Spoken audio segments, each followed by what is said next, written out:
ഒടുവിൽ മൗനം വെടിഞ്ഞ് താരരാജാവെത്തി പ്രതികരിക്കാൻ. ഇപ്പോഴിതാ വാർത്തകളുടെ പെരുമഴ വരാൻ പോകുന്നു എന്ന ഉദ്വേഗത്തിൽ ക്യാമറയും മൈക്കും പേനയും കടലാസുമൊക്കെയായി മാധ്യമപ്രവർത്തകർ ഓടിക്കൂടി. പൊതുജനം ടെലിവിഷൻ പെട്ടിക്ക് മുന്നിൽ കണ്ണും കാതും കൂർപ്പിച്ചിരുന്നു. എന്നിട്ട് എന്തു സംഭവിച്ചു? രാജിവച്ച അമ്മ പ്രസിഡന്റിന്റെ ഓരോ വാക്കും കേട്ടാലേ എന്തിനദ്ദേഹം ഇത്രയും ദിവസത്തിന് ശേഷം മൗനം വെടിഞ്ഞു എന്ന് മനസ്സിലാകൂ. ഇനി കേൾക്കൂ. പവർ ഗ്രൂപ്പ് ഉണ്ടോ? ഞാൻ പവർ ഗ്രൂപ്പില് പെട്ട ഒരാളല്ല, എനിക്ക് അതിനെ കുറിച്ച് അറിയില്ല. ഹേമ കമ്മിറ്റി റിപ്പോർട്ട് കണ്ടിട്ടുണ്ടോ? നമുക്ക് ആ റിപ്പോർട്ട് വരട്ടെ, നിങ്ങൾ വെയിറ്റ് ചെയ്യൂ.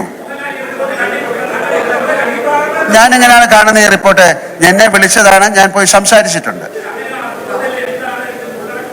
അതെങ്ങനെ അത് ഒരു പിന്നെ അങ്ങനെ ഗോപ്യമായി വെച്ചിരിക്കുന്നത്? അല്ല, ആ റിപ്പോർട്ടുകളിൽ പറയുന്ന കാര്യങ്ങൾ ഇപ്പൊ നമുക്ക് എങ്ങനെയാണ് പറയുന്നത്? അത് കോടതിയിൽ ഇരിക്കുന്ന ഒരു കാര്യമാണ്. അവരത് പഠിച്ചിട്ട് പറയട്ടെ. എന്റെ സാറേ, ഹേമ കമ്മിറ്റി റിപ്പോർട്ട് സർക്കാരിന് സമർപ്പിച്ചിട്ട് കൊല്ലം 4.5 ഈയിടെ അത് പുറത്തുവിടുകയും ചെയ്തു. നെറ്റിൽ നോക്കിയാൽ പുറത്തുവിട്ട റിപ്പോർട്ടിന്റെ മുഴുവൻ പേജും കിട്ടും. ഒരുവിധപ്പെട്ടവരൊക്കെ അത് ഡൗൺലോഡ് ചെയ്ത് വായിച്ചിട്ടുണ്ട്. എന്നിട്ടും ഇത്ര നാളും അമ്മയുടെ പ്രസിഡന്റായിരുന്ന താങ്കൾ അത് രഹസ്യരേഖയാണെന്നൊക്കെ പറഞ്ഞാൽ ജനം ചിരിക്കില്ലേ?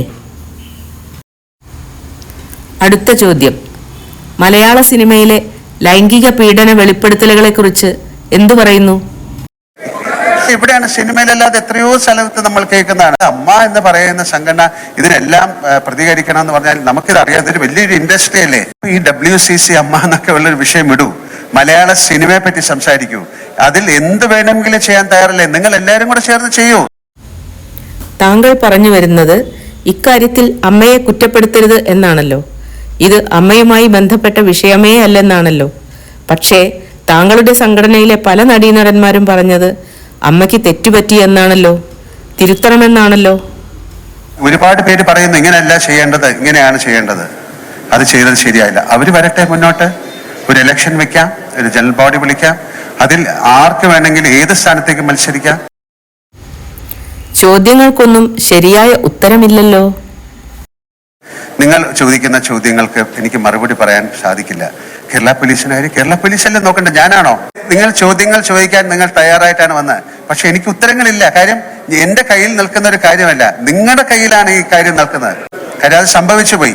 അത് ഇനി സംഭവിക്കാതിരിക്കാനുള്ള കാര്യങ്ങൾ നമുക്ക് നോക്കാം. അത് സംഭവിപ്പിക്കാതിരിക്കാനുള്ള കാര്യങ്ങളിലേക്ക് നമുക്ക് നോക്കാം.